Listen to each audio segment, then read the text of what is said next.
বন্ধুরা, তোমরা যে কুলগুলো দেখছো এই কুলগুলো কিন্তু আমার ছাদ বাগানে হয়েছে এবং 12 মাস কিন্তু হয়ে থাকে। খুবই সুন্দর সুস্বাদু এবং মিষ্টি মিষ্টি কুল।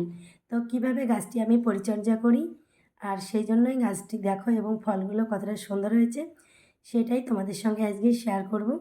অনেক দিন থেকে এই ধরনের ভিডিও শেয়ার করা হয় না, তাই ভাবলাম যে আমার যে গাছে প্রচুর পরিমাণে ফল ফুল হয়, যে কোনো ফলের গাছই আমি এইভাবে পরিচর্যা করি। তো আজকে কুলের গাছটি তোমাদেরকে দেখাবো। দেখো, সম্পূর্ণ কুলের গাছটি কিন্তু আমি তুলে নিয়েছি। শুধুমাত্র গাছের গোড়াতে যে মাটিটা রয়েছে সেই মাটিটা কিন্তু আমি রেখে দিয়েছি, বাদবাকি শেকড় এবং মাটি সম্পূর্ণটা কেটে ফেলেছি এবং কিন্তু কুল গাছটিকে তুলে যে মাটিটা রয়েছে সেই মাটিটাকেও আমি সরিয়ে দিয়েছি এবং নতুন আবার গোবর টোবর মিশিয়ে এবং কিছুটা নিমখোল মিশিয়ে মাটি তৈরি করে কিন্তু আমি গাছে দিব। আর যেগুলো আমার বাড়তি ডাল রয়েছে, গাছটি তো খুব একটা লম্বা করা যাবে না, সেই ডালগুলোও আমি ভেঙে দিব। তো দেখো, আমার মাপ মতো আমি ডাল রেখে গাছটিকে কেটে দিচ্ছি, যাতে করে গাছটি আমার আরও সুন্দর আর ঝোপালো হয়। আর গাছটি যেন ভেঙে না পড়ে, কারণ অনেকটা লম্বা হয়ে গেছে ডালগুলো, তোমরা দেখতেই পারছো। এই ডালগুলো কিন্তু ছাদ থেকে বেরিয়ে ছাদের বাইরে চলে গেছে, তাই আমি আমার সাইজ মতো গাছটি তুলে এইভাবে করে ডোগা পাতাগুলো কেটে এবং শেকড় টেকড় কেটে গাছের গোড়াটা পরিষ্কার করে নতুন করে গাছটি বসিয়ে দিচ্ছি। তো এরকম কাজ আমি করি প্রায় 2 বছর পর পর। এগুলো গাছের এরকম করে শেকড় পাকড় না কেটে দিলে কিন্তু গাছগুলো একদমই ভালো হয় না। তো দেখো, প্রায় কিন্তু আমার ডালপালা কাটা হয়ে গেছে, আর কিছুটা মাটি দিয়ে দিয়েছি। তারপরে দেখো, কিছুটা নিমখোল দিচ্ছি, কারণ না দিলে এখানে পিঁপড়ে তারপরে পোকামাকড় এগুলোতে বাসা করবে, সেই জন্য। তো দেখো, ছাদে কিন্তু অল্প মাটিতেই আমরা গাছপালা চাষ করি, তাই মাটিটা যদি ভালো করে তৈরি না করি তাহলে কিন্তু কখনোই এরকম সুন্দর ফল ফুল পাওয়া যাবে না। তো ওই যে দেখো, মাটিটা কত সুন্দর ঝুরঝুরে।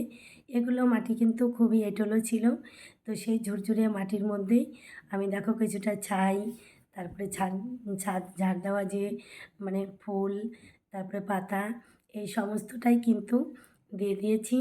তোমরা দেখতে পেলে কিছুটা মাটি দেওয়ার পরে ওগুলো দিয়েছি এবং সেটাকে আমি কোনো কিছুর সাহায্যে এই যে দেখো সুন্দর করে চারিদিকে ছড়িয়ে দিব। এটাই কিন্তু কিছুদিন পর আমার এই মাটিতে তৈরি হয়ে যাবে এবং মাটিটা কিন্তু আরও উর্বর হবে আর জলটি কিন্তু ধরে রাখবে। আর হচ্ছে জলের বর্ষার সময় ড্রেন হোলটিও ভালো থাকবে, তাই সবসময় কিছুটা আবর্জনা দিয়েই কিন্তু আমাদেরকে গাছ বসাতে হবে। তো দেখো, তার উপরেও কিন্তু পিঁপড়ে বাসা করবে, সেই জন্য কিন্তু আমি আরও কিছুটা নিমখোল দিয়ে দিলাম।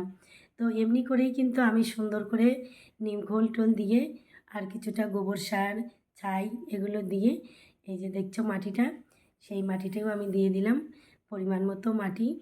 সম্পূর্ণ মাটিটা আমি গাছের গোড়ায় ছড়িয়ে দিব এবং গাছটিকে শক্ত করে গুঁতিয়ে দিব, না হলে কিন্তু একটু জোরে হাওয়া বাতাস এলেই কিন্তু গাছটি বাঁকা হয়ে যাবে এবং কিন্তু এই শেকড়গুলো মাটির সঙ্গে লাগবে না। সেই জন্য আমি এই যে দেখো সুন্দর করে গুজে গুজে মাটিটিকে টাইট করে ছেদ করে দিচ্ছি।